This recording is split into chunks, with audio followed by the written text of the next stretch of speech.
അഭിജിത്ത്, ഇപ്പോൾ വയനാട് ചുരത്തിലെ അവസ്ഥ എന്താണ്? ചെറിയ വണ്ടികൾ മാത്രമേ വിടുന്നുള്ളായിരുന്നു, ഇപ്പോൾ വലിയ വണ്ടികൾക്ക് പോകാനുള്ള അവസരമായി കഴിഞ്ഞു. വിശദാംശങ്ങൾ പറയൂ. എസ്കെൻ, ബ്ലോക്കിൽ ഒരു അയവില്ല, ഒരു ഗതാഗതക്കുരുക്ക് ഇപ്പോഴും തുടരുകയാണ്.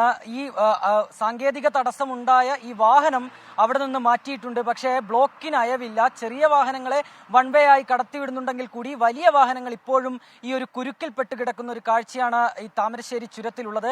ഇതിന്റെ ഒരു പ്രധാനപ്പെട്ട പ്രശ്നം ഈ വൺ വേ തെറ്റിച്ചുകൊണ്ട് ചില വാഹനങ്ങൾ കടക്കാൻ ശ്രമിക്കുന്നു.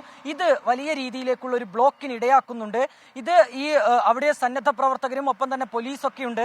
ഇവരുടെ നിർദ്ദേശങ്ങൾ ലംഘിച്ചുകൊണ്ടാണ് പലപ്പോഴും ഇവർ ഈ വാഹനങ്ങൾ വൺ വേ തെറ്റിച്ചുകൊണ്ട് മുന്നോട്ടെടുക്കുന്നത്. നമുക്ക് ഈ ദൃശ്യങ്ങളിൽ നിന്ന് കാണാൻ സാധിക്കുമെന്ന് കരുതുന്നു. അത്തരത്തിലുള്ള ഒരു പ്രശ്നം നിലവിൽ താമരശ്ശേരി ചുരത്തിലുണ്ട്.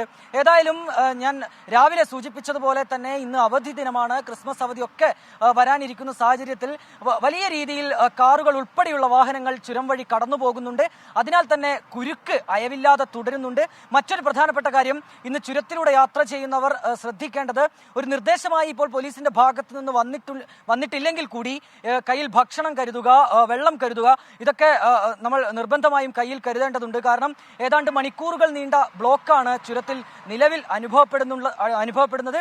ഏതായാലും ഈ കുരുക്കഴിക്കാനുള്ള ശ്രമം ഈ പ്രവർത്തകരുടെ ഭാഗത്തു നിന്നും പോലീസിന്റെ ഭാഗത്തു നിന്നും തുടരുന്നുണ്ട്. എസ്കെ 24 അഞ്ചിന്റെ വജ്രത്തിളക്കം.